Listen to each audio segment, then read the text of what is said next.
Baik, selamat pagi dan salam sejahtera untuk kita semua. Perkenalkan, nama saya Claudius Christopher Wilhelm, NIM 321100051, kelas C sore, program studi Pendidikan Bahasa dan Sastra Indonesia.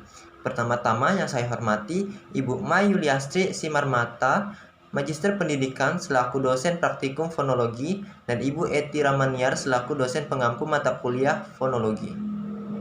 Baiklah, saya akan menjelaskan bagaimana bunyi vokal dan konsonan yang dihasilkan oleh alat ucap manusia. Dalam proses terjadinya bunyi, harus ada 3 syarat yang harus dipenuhi, yaitu sumber bunyi, media, pengantar, dan pendengar. Bunyi juga merupakan gelombang longitudinal yang arah getarannya sama dengan arah lambat bunyi bisa merambat melalui beberapa media pengantar, yaitu zat cair, udara, dan benda padat. Saat sebuah benda bergetar, maka menyebabkan penggerakan molekul udara di sekitarnya.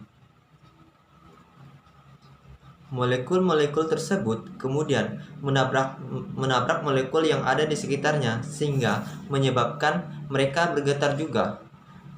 Kemudian akan terjadi lebih banyak tabrakan molekul udara di dekatnya, gerakan reaksi berantai yang disebut dengan gelombang suara, dan ia terus berlangsung sehingga molekul kehabisan energi. Akibatnya, ada serangkaian tumbukan molekul saat gelombang suara melewati udara. Akan tetapi, molekul udara itu tidak bergerak bersama gelombang karena terganggu. Setiap molekul hanya bergerak menjauh dari titik istirahat, tetapi akhirnya kembali ke titik itu. Di sisi lain, bunyi tidak akan bisa merambat pada ruang hampa, sebab di dalam ruang itu tidak memiliki medium untuk gelombang bunyi bisa merambat. Hal ini bisa kita lihat dari bel ruangan hampa bahwa bel tersebut dapat bergetar, akan tetapi mereka tidak bisa terdengar karena di sekitarnya tidak ada medium untuk merambat getaran ke telinga manusia. Getaran tersebut akan menimbulkan gelombang bunyi di udara, dan jika semakin kuat benda bergetar, maka akan semakin kuat pula bunyi yang dihasilkan saat di udara. Bunyi yang ada di udara akan ditangkap oleh daun telinga. Kemudian bunyi tersebut masuk ke dalam telinga dan mengenai gendang telinga hingga akhirnya bergetar. Baik, bunyi vokal yang dihasilkan alat ucap manusia. Proses pembentukan vokal. Bunyi vokal terjadi apabila tidak ada hambatan pada alat bicara, jadi tidak ada artikulasi hambatan untuk bunyi vokal, hanya pada pita suara saja. Karena vokal dihasilkan dengan hambatan pita suara, maka pita suara bergetar. Golitis dalam keadaan tertutup tetapi tidak rapat sekali. Dengan demikian, semua vokal adalah bunyi suara. Yang termasuk di dalam bunyi vokal adalah A, E, I, O, dan U. Ketika pengucapan huruf A, posisi bibir terbuka tipis, kurang lebih selebar 2 jari, lidah ditarik ke dalam, dan suara didukung dengan getaran dalam rongga mulut. Ketika pengucapan huruf E, posisi bibir terbuka tipis, lebih tipis daripada huruf A, dilebarkan ke kiri dan ke kanan dengan bunyi bergema. Ketika pengucapan huruf I, posisi gigi atas dan gigi bawah saling bersentuhan. Ketika pengucapan huruf O, mulut dibuka agak lebar, bibir dibentuk bulat, dan rongga mulut dibuka, lekung lidah ditarik ke dalam.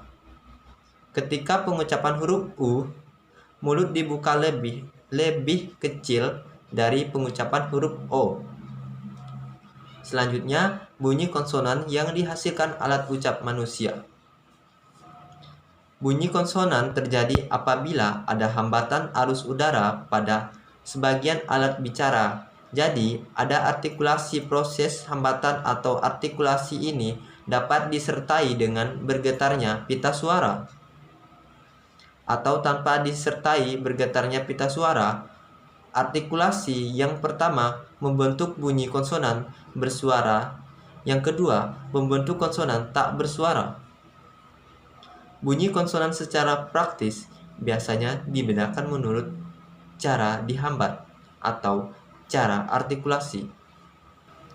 Tempat hambatan atau tempat artikulasi. Hubungan posisional antara penghambatannya atau hubungan antara artikulator pasif dan aktif.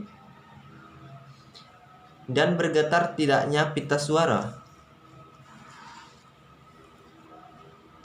Yang termasuk di dalam bunyi konsonan adalah B, C, D, G, dan H. Ketika pengucapan huruf B, posisi awal kedua bibir merapat, kemudian terbuka sedikit. Ketika pengucapan huruf C, depan lidah menyentuh langit-langit keras. Ketika pengucapan huruf D, ujung lidah menyentuh gusi atas. Ketika pengucapan huruf G, belakang lidah menempel pada langit-langit lunak. Ketika pengucapan huruf H, bibir atas dan bibir bawah terbuka lebar. Baik, sekian yang dapat saya sampaikan mengenai bunyi vokal dan konsonan yang saya pahami. Sekian dari saya. Jika ada kata-kata ataupun tutur kata saya yang salah, mohon dimaafkan. Saya ucapkan selamat pagi dan terima kasih.